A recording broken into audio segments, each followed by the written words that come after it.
Hello ladies and gentlemen, Spirit of the Law here. Today's Civ overview is about the Italians.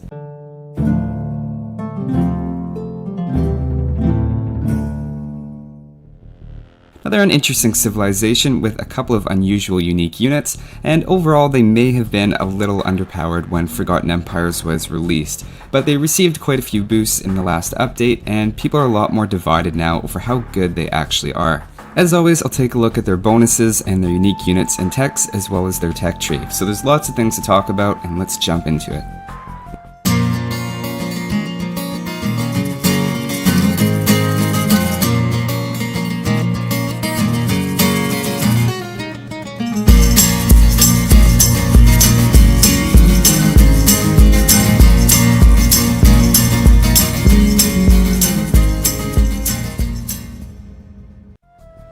The Italian team bonus is that the whole team can build the Condottiero at the barracks in Imperial Age. There's been a small change to this in the African Kingdoms update, and they no longer require you to build a castle first.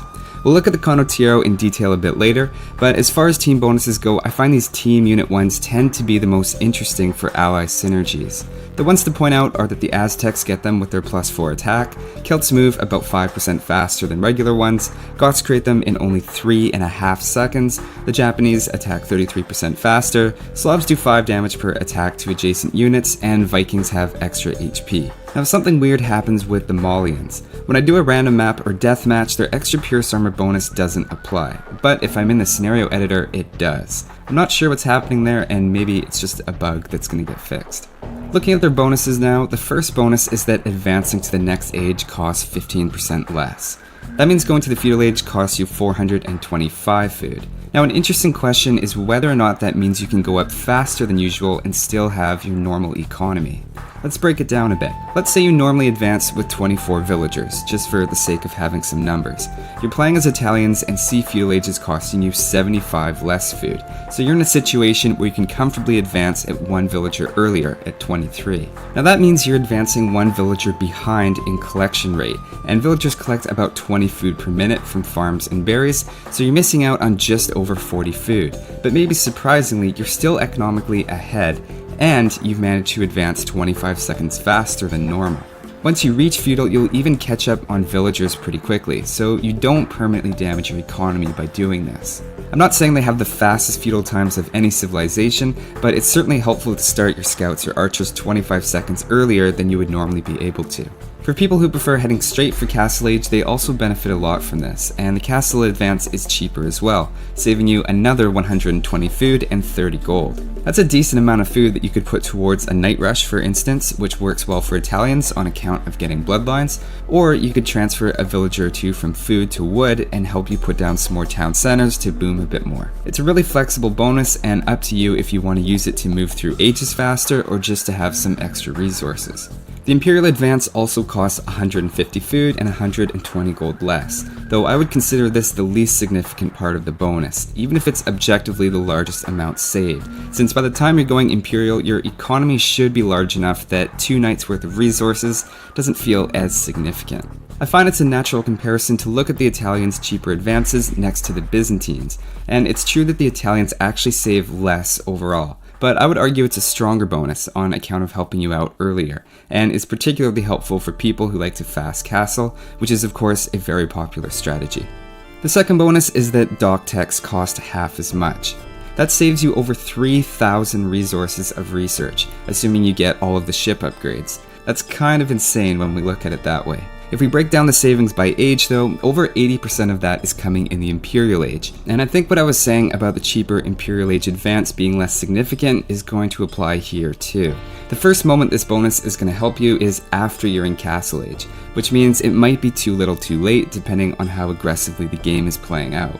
Assuming it's one of those late Navy sorts of games, the shipwright in particular catches my eye, because it's a very expensive technology at 1,000 food and 300 gold. A lot of the time you may not have that 1,000 food on hand when you hit Imperial Age and start building ships, on top of also getting Bracer, Galleon upgrade, and economy tax, so it's understandable if you end up putting off shipwright. but you ultimately spend more on your navy in the meantime. For Italians, I feel more likely to have that 500 food on hand when I hit the Imperial Age, especially with their cheaper advancing and cheaper galleon upgrade, so I would think that you're more likely to be able to get shipwright as early as possible, and therefore getting the maximum benefit from it. The third bonus is that fishing ships have +2 line of sight. The intuitive idea I had is that this helps you see raiding ships faster and save your fishing economy where other players would have lost theirs. I'm not sure that's true though, and it's not quite as impressive when we realize that fishing ships have a much smaller line of sight than galleys by default, and the +2 line of sight basically lets them see galleys at the same time the galleys see them. You're not necessarily getting a lot of extra warning, and I don't see it saving a lot of ships in practice. My favorite aspect though is that it helps find new fishing locations. Normally when fishing ships use up a source of deep water fish and don't see any more, they'll go to shore fish if there's one nearby, and if there's no fish in sight, then they just sit there. You have to manually explore and reassign them to get them to start fishing again. For Italians, the extra line of sight means they're more likely to see the next closest source of fish and keep working. It's impossible to realistically evaluate the effect of having to pay less attention to your fishing ships or how much food you lose out in an average game from idling them, but it's certainly convenient to not feel the need to check on your fishing ships to make sure they're still working. The fourth bonus is that gunpowder units cost 15% less. That applies to hand cannoneers, bombard cannons, and cannon galleons. There's a bit of a Turk fast Imperial flavor to this bonus, and it's going to help a gunpowder strategy for sure. As a comparison, Goths have 35% cheaper infantry, so suddenly 15% for Italian gunpowder units might not sound overwhelming. But there's some surprising benefits here. First of all, unlike cheaper units at any particular military building, this one applies to a naval, siege, and archery unit, so it can help out in a variety of situations, but I wouldn't base your strategy around it. In fact, going out of your way to take advantage of this is likely to trap you in a mono-unit kind of army, so I wouldn't use it to justify a spam of any particular gunpowder unit, just know that it's quietly helping you out in the background. So that's the Italian bonuses. It feels to me like they're designed to be played in a fast Imperial to gunpowder strategy, or even an unorthodox fast Imperial Navy sort of strategy. Next we'll take a look at their Castle Age unique unit, the Genoese Crossbowman. Taking a look at the stats, they're slightly more tanky in terms of HP and attack than their regular crossbowman counterparts, but it comes at the cost of 1 range. They seem to move at the same speed, but the regular crossbowman fires 50% faster. So as a generic ranged unit, I lean more toward the regular crossbow line in Castle Age on account of more range and much higher damage output. Regular crossbows are cheaper too, and don't need a castle. So you might be wondering, why would you ever use Genoese crossbows? Well, first of all, the HP boost can be meaningful in some situations. For example, Castle Age Genoese crossbows can take a direct mangonel shot, whereas regular crossbows can't, which can lead to a pretty different outcome. Same thing in Imperial Age against onagers. You never plan on taking onager hits, but as we all know, sometimes they happen. Cue the onager montage, or ontage as we'll call it.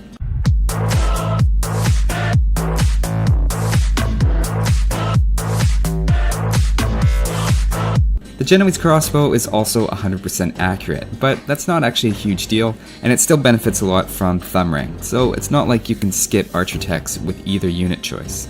The biggest difference, as usual, is in the hidden bonuses. Genoese crossbows do 5 extra damage to cavalry, 10 to elephants, and 4 to camels, while crossbows do no bonus damage at all. Even considering the crossbow's 50% faster firing, the Genoese crossbow does double the damage to knights and triple the damage to elephants in Castle Age. And the elite Genoese crossbow does even better, since it seems to get bigger attack bonuses, plus the elite ones fire as fast as the arbalest. So if you are going for Genoese crossbows, you'll definitely want to prioritize the elite upgrade to increase your firing rate by 50%, and it becomes that much more worth it against cavalry. The crazy exception, like always, is the Cataphract, which takes no bonus damage from the Genoese crossbow, and in a surprise twist is weaker to the crossbow than the Genoese crossbow in Castle Age, and take equal damage from both in Imperial. Cataphracts, negating your attack bonuses since 1999. My feeling is Genoese crossbows in Castle Age trade attack speed and range for that bonus against cavalry, so they're situational rather than a flat-out improvement.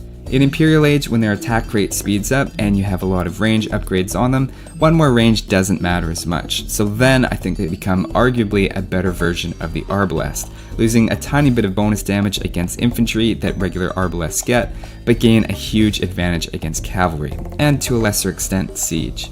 They're very much an Imperial Age unit in my mind, and only have situational uses in Castle Age, such as against a Night Rush. If you run into them yourself and you're not sure how to counter them, remember they're still archers, so skirmishers are going to be a good counter, and siege is still going to be relatively effective. Italians don't just have one unique unit though, they also have the Condottiero, which is available in Imperial Age not only to the Italians, but also to their allies. Now, statistically, it doesn't match up perfectly with a swordsman line unit, with a bit more HP and a bit less attack than the two-handed swordsman and the champion. In practice, it's pretty much even with the champion, but costs almost twice as much gold. There's a few advantages though. First of all, it moves quickly, somewhere between an elite Huscarl and an elite Eagle Warrior. There's also a savings in upgrade time and cost, with no tech or elite upgrade necessary for the Condottiero, and 4 techs at 1,350 food and 555 gold to get up to the champion. That means you'll have spent similar gold in making 40 of either unit if you include the champion's upgrade, though in the long run the champions will be more cost effective in terms of gold. The other hidden advantage is that it's anti-gunpowder. Normally infantry take 10 extra damage from hand cannoneers, or 11 for pikes, but the Condottiero doesn't, and as far as I know it's the only infantry that doesn't. Unlike most infantry, it also does 10 extra damage against hand cannoneers. They also get that bonus against janissaries, conquistadors, organ guns, bombard cannons, and cannon galleons, plus even bombard towers, since they're gunpowder enough to be affected, and end up doing 40% more damage than champions, even though champions have their own building attack bonus. Just out of curiosity, I try them against slingers as well, and while they don't take the bonus damage from slingers, they don't get their attack bonus against them either.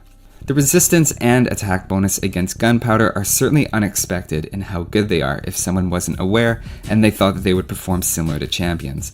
But we are still talking about ranged units against melee, so they won't work miracles, or even necessarily be able to reach a massive gunpowder units. Also keep in mind that a Condottiero is going to perform similar to a champion against most melee units, while costing 75% more gold over the long run. So in that respect, we might argue it's better as a gunpowder counter unit than as a default that you'll want to use all the time. Considering some more nuanced situations, it's really nice to hit Imperial and throw some infantry into your army without having to go through the whole swordsman line upgrade. And the fact that they're produced very quickly also helps when your base is under attack and you just want to get any units out as quickly as possible regardless of cost. So yes, they have an anti-gunpowder element, but there's certainly some other advantages that they bring besides just that.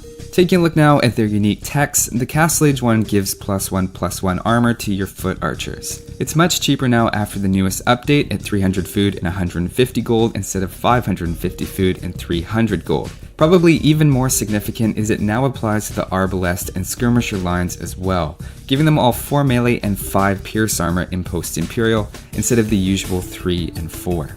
It's more expensive than the Castle Age Blacksmith tech, which gives you the same result, but it means whenever you build a castle, you'll have the opportunity to keep your archer's defense one step above everyone else's.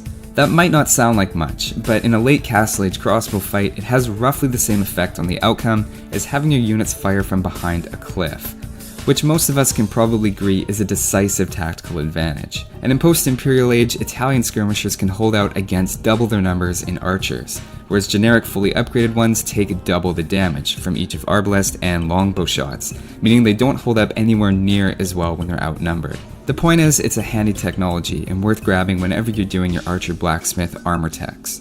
Their second unique tech makes trade carts cost half as much, so instead of 100 wood and 50 gold, they're 50 wood and 25 gold. Assuming you get this tech before any trade carts and you make 40, just to pick a reasonable number, it saves you about 2,000 wood and 1,000 gold, so it's clearly worth the price of the tech.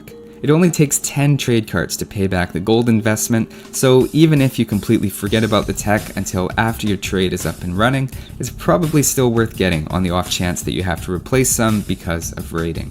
This also applies to the trade cogs as well, which get even cheaper thanks to the shipwright reducing their wood cost, and they become 40 wood and 25 gold. In the market video I made a year ago, I found that trade cogs generate gold slightly faster than trade carts at equal distances, and since then they've been bumped another 30% in the expansions. Seriously guys, if you don't already, make more trade ships. They're built faster and they make more gold over time. So those are the Italians' unique units and techs, and now let's take a look at their tech tree, starting with the archers. Italians are classified as an archer civilization and have the main technologies for the archer and skirmisher line there, as well as the extra armor unique tech and the anti-cavalry Genoese Crossbowman, so there's a lot to like. As I said earlier, I don't think the 15% lower gunpowder cost is necessarily something to build a strategy around, but you do have it in there as well. The only thing they don't do very well is cavalry archers in Imperial Age, and that's an unusual strategy anyway.